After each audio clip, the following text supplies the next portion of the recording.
الحمد لله نحمده ونستعينه ونستغفره ونؤمن به ونتوكل عليه ونعوذ بالله من شرور أنفسنا ومن سيئات أعمالنا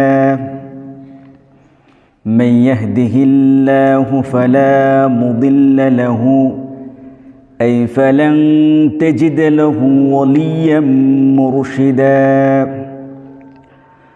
ونشهد أن لا إله إلا الله وحده لا شريك له ونشهد أن محمدا عبد الله ورسوله الذي لا جد له ولا ند له ولا مثل له ولا مثيل له لا وجر له ولا كفيل له لا شبه له ولا شبيه له لا ولد له ولا والد له وهو الواحد الفرد الصمد لم يلد ولم يولد ولم يكن له كفوا أحد أعوذ بالله من الشيطان الرجيم بسم الله الرحمن الرحيم يا بني إسرائيل اذكروا نعمتي التي أنعمت عليكم وأني فضلتكم على العالمين واتقوا يوما لا تجزي نفس عن نفس شيئا ولا يقبل منها شفاعة ولا يؤخذ منها عدل ولا هم ينصرون آمنت بالله প্রশংসা তারিফ আল্লাহ তাআলার জন্যে যে আল্লাহ তাআলা আমাদেরকে সুস্থ শরীরে জুমার দিনে আল্লাহ তাআলার গৃহে মসজিদে সমবেত হওয়ার তৌফিক যে আল্লাহ তাআলা দান করলেন সে আল্লাহ তাআলা দরবারে অন্তরস্থল থেকে জবান উজাড় করে সকলে বলছি আলহামদুলিল্লাহ। বিশ্বনবী মুহাম্মদ সাল্লাল্লাহু আলাইহি ওয়াসাল্লাম তিনার উপর শান্তি ধারা বর্ষিত হোক, আমরা সকলেই বলছি সাল্লাল্লাহু আলাইহি ওয়াসাল্লাম। আমরা আজকে আলোচনা করব পবিত্র কোরআনুল কারীমের দ্বিতীয় সূরাতুল বাকারার 47 থেকে 54 নম্বর আয়াত পর্যন্ত আমরা আজকে আলোচনা করব ইনশাআল্লাহুল আজিজ। আল্লাহ তাআলা বনি ইসরাইল সম্প্রদায়দেরকে আল্লাহ তাআলা অনেক ভালোবেসেছিলেন। আল্লাহ তাআলা তাদেরকে নিয়ামত দিয়েছিলেন, সেই নিয়ামতের কথা আল্লাহ তাআলা এখানে বর্ণনা করছেন। আল্লাহ তাআলা বলছেন ইয়া বনি ইসরাইল যকুরু নি'মাতি আল্লাতী আন'আমতু আলাইকুম ওয়া আন্নী ফাদ্দালতুকুম আলাল আলামিন। হে বনি ইসরাইল সম্প্রদায়, তোমরা স্মরণ করো আমি তোমাদেরকে যে নিয়ামত দিয়েছিলাম, আমি তোমাদেরকে যে নিয়ামত দিয়েছি সেই নিয়ামতের কথা স্মরণ করো। ওয়া আন্নী ফাদ্দালতুকুম আলাল আলামিন। এ পৃথিবীতে এ বিশ্বে আমি তোমাদেরকে শ্রেষ্ঠত্ব দান করেছিলাম। আল্লাহ তাআলা বনি ইসরাইল সম্প্রদায়দেরকে আল্লাহ তাআলা অনেক ভালোবেসেছিলেন। আল্লাহ তাআলা পবিত্র কোরআনুল কারীমের ৪৫ নম্বর সূরা সূরাতুল জাসিয়াতের ১৬ নম্বর আয়াত আল্লাহ তাআলা তাদেরকে আল্লাহ তাআলা যে নিয়ামতগুলো দিয়েছিলেন সেই নিয়ামতের কথা আল্লাহ তাআলা বর্ণনা করছেন। ওয়ালাকাদ আতাইনা ইয়া বনি ইসরাঈলাল কিতাবা ওয়াল হুকমা والنبوة ورزقناهم من الطيبات وفضلناهم على العالمين।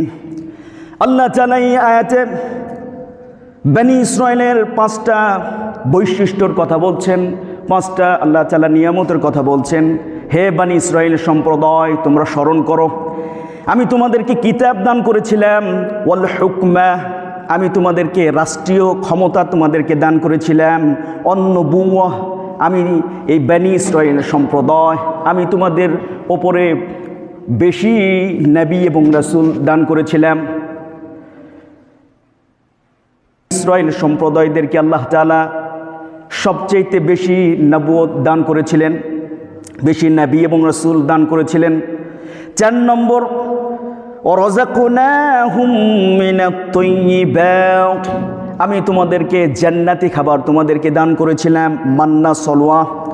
ওয়াফাদ্দালনাহুম আলাল আলামিন, আমি তোমাদের এ বিশ্বে এ পৃথিবীতে তোমাদেরকে শ্রেষ্ঠত্ব দান করেছিলাম। এই 5টা গুণ আমি তোমাদেরকে দিয়েছিলাম, নেয়ামত তোমাদেরকে দিয়েছিলাম। এই কথা আল্লাহ তাআলা বলছেন, স্মরণ করো তোমাদের। বনি ইসরাইল সম্প্রদায় তারা এমন একটা সময়, এমন একটা মুহূর্ত তাদের কাছে এসেছিল, তারা একটা অহংকারী টাইপের মানুষ ছিল। কারণ তারা অসংখ্য নবী এবং রাসূলের সাথে তারা নবী এবং রাসূলকে পেয়েছিল, এই জন্য তারা অহংকারে লিপ্ত ছিল। তারা মনে করেছিল যে আমরা যদি পাপে লিপ্ত থাকি, পাপ যদি করি, তাহলে পরকালে আমাদেরকে এই নবী রাসূল আমাদেরকে রক্ষা করবে। নাউযুবিল্লাহ। যেটা আমাদের বর্তমান বাংলাদেশে আছে, পীর মাজারপন্থী, মাজারে যে আল্লাহ আল্লাহ করে, নাউযুবিল্লাহ, বিশেষ করে চট্টগ্রাম, সিলেটে এটা দেখা যায়।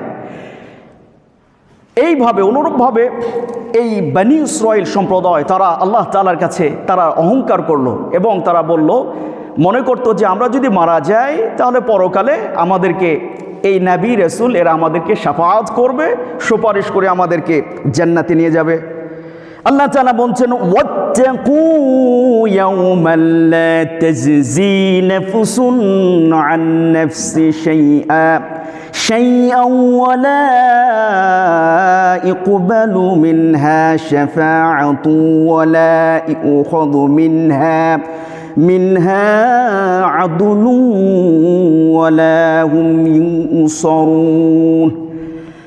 আল্লাহ তাআলা বনি ইসরাঈলকে বললেন, ওয়াত্তাকুল্লাহ, তোমরা আল্লাহ তাআলাকে তোমরা সেই দিনকে ভয় করো, কিয়ামতের সেই বিচারের দিনের কথা তোমরা ভয় করো, যেই দিন কেউ কাউরে কাজে আসবে না, কেউ কাউর উপকার করতে পারবে না।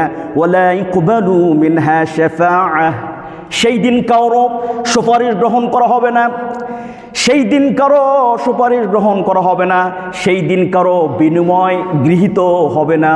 আল্লাহু আকবার। বিচারের মুহূর্তে কারো সুপারিশ গ্রহণ করা হবে না, কারো বিনিময় গ্রহণ করা হবে না। আমরা জানি যে কোর্টে যখন আমরা যাই, ইজলাসে যখন ম্যাজিস্ট্রেট যখন ইজলাসে যখন বসে, আমার আসামির পক্ষে উকিল থাকে, দুই পক্ষেই উকিল থাকে, তখন করবে না আল্লাহ তাআলা, সুপারিশও গ্রহণ করবে না। আল্লাহ তাআলা পবিত্র কোরআনুল কারীমের 82 নম্বর সূরাতুল ইনফিতরের 19 নম্বর আয়াতে আল্লাহ তাআলা বলছেন, ইয়াউমা লা তামলিকু নাফসুন লিনাফসিন শাইআ ওয়াল আমরু ইয়াউমা ইযিল লিল্লাহ। আল্লাহু আকবার। সেই দিন কারো কর্তৃত্ব থাকবে না, কারো কর্তৃত্ব খাটবে না, কাউকে আল্লাহ তাআলা সেই দিন চিনবে না, চিনবে শুধু আমল। যার আমল থাকবে সেই পার পেয়ে যাবে।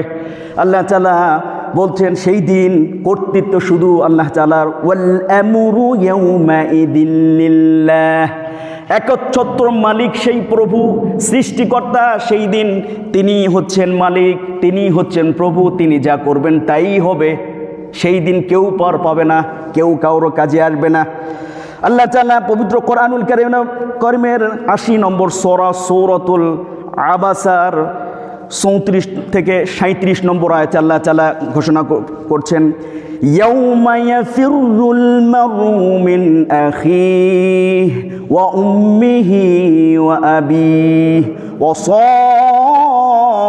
সাহিবাতিহি ওয়া বানিহি লিকুল্লি ইমরিইম মিনহুম ইয়াউমাইযিন শাআনুন ইউগনিহি। আল্লাহু আকবার। আমার কলিজার টুকরা নয়নমণি, ছেলে এবং মেয়ে তারাও কোনো কাজে আসবে না। আমার অর্ধাঙ্গী স্ত্রী তারাও কোনো কাজে আসবে না। স্বামী তার স্ত্রী কোনো কাজে আসবে না। সন্তান, ছেলে মেয়ে পিতামাতার কোনো কাজে আসবে না সেই দিন। লিকুল্লি ইমরিইম মিনহুম ইয়াউমাইযিন শাআনুন ইউগনিহি, সকলেই পালাতে থাকবে। সন্তান বাবা মাকে দেখে তারা পালিয়ে যাবে। সেই দিন প্রত্যেকে তার নিজ নিজ নাফস নিয়ে ইয়া নাফসি করবে। হায় আফসোস, কি করেছি। রব্বুল আলামিন যদি আজকে ধরে তাহলে আমি আজকে কি করব? দুনিয়ার জীবনে আমি কি করেছি? কিছুই করি নাই। লাদ্রি, কিছু করতে পারি নাই। সেই দিন এমন একটা মুহূর্ত, কেউ কারো কোনো কাজে আসবে না। এই কথাই আল্লাহ তাআলা এই বনি ইসরাইল সম্প্রদায়দেরকে বলছে যে তোমরা নবুয়ত পেয়ে, তোমাদের সম্প্রদায়, তোমাদের কওমদের ওপর, এই বনি ইসরাইল তোমাদের ওপর আমি নবী রাসূল, অসংখ্য নবী রাসূল পাঠিয়েছি। এই নবী রাসূল বুজুর্গ যারা আছে তারা তোমাদের জন্য শাফাআত করবেন, সুপারিশ করবেন। এটা ভুলে যাও। সেই দিন সকলেই ইয়া নাফসি করবে। সেই দিন অসংখ্য নবী রাসূল আল্লাহ তাআলার কাছে সকলেই ইয়া নাফসি বলবে। হব সৃষ্টিকর্তা, আজকে আপনি আমাকে বাঁচান। প্রত্যেকটা নবী রাসূল সকলেই এই কথা বলবে। শুধু একজন ব্যক্তি ব্যতিক্রম শব্দ বলবে। বিশ্বনবী মুহাম্মদ সাল্লাল্লাহু আলাইহি ওয়াসাল্লাম মাকামে মাহমুদ, এই মাকামে মাহমুদে তিনি সিজদায় পড়ে থাকবেন। সিজদায় পড়ে তিনি একটা কথা বলবেন, ইয়া উম্মতি, আমার উম্মত কোথায়? ইসরাফিল আলাইহিস সালাম দুইটা ফুৎকার দিবেন। এক ফুৎকারে পৃথিবী লণ্ডভণ্ড হয়ে যাবে, ফান হয়ে যাবে। দ্বিতীয় ফুৎকার যখন দিবেন, যখন ইসরাফিল দ্বিতীয় ফুৎকার যখন দিবে, কবরে এই জমিনের মধ্যে যে সকল কবরে মানুষ আছে, এই মানুষগুলো তখন উত্তোলন হবে, সকলে উঠবে। সর্বপ্রথম বিশ্বনবী মুহাম্মদ সাল্লাল্লাহু আলাইহি ওয়াসাল্লাম তাকে উত্তোলন করা হবে। প্রথম বিশ্বনবী মুহাম্মদ সাল্লাল্লাহু আলাইহি ওয়াসাল্লাম তার কবর থেকে তিনি সর্বপ্রথম আগে উঠবেন। তিনি ওঠার পর জিবরিল আলাইহিস সালামকে বলবেন, হে জিবরাইল, আমার উম্মত কোথায়? উম্মত তারা জাহান্নামে চলে গেল নাকি? আল্লাহু আকবার। হৃদয় বিদারক একটা বিষয়। বিশ্বনবী মুহাম্মদ সাল্লাল্লাহু আলাইহি ওয়াসাল্লাম তার উম্মতদেরকে এত ভালোবাসেন, তিনি কবর থেকে উঠেই তিনি সর্বপ্রথম একটাই কথা বলবেন জিবরিল আলাইহিস সালামকে, হে জিবরাইল, আমার উম্মতরা তারা কোথায়? আমি তো দেখছি না, তারা কি জাহান্নামে চলে গেছে নাকি? আল্লাহু আকবার। এই কথা এইভাবে বিশ্বনবী মুহাম্মদ সাল্লাল্লাহু আলাইহি ওয়াসাল্লামকে জিবরিলকে যখন বলবেন, জিবরিল আলাইহিস সালাম তিনি বলছেন, না, সর্বপ্রথম আপনাকেই উত্তোলন করা হয়েছে। আপনি কবর থেকে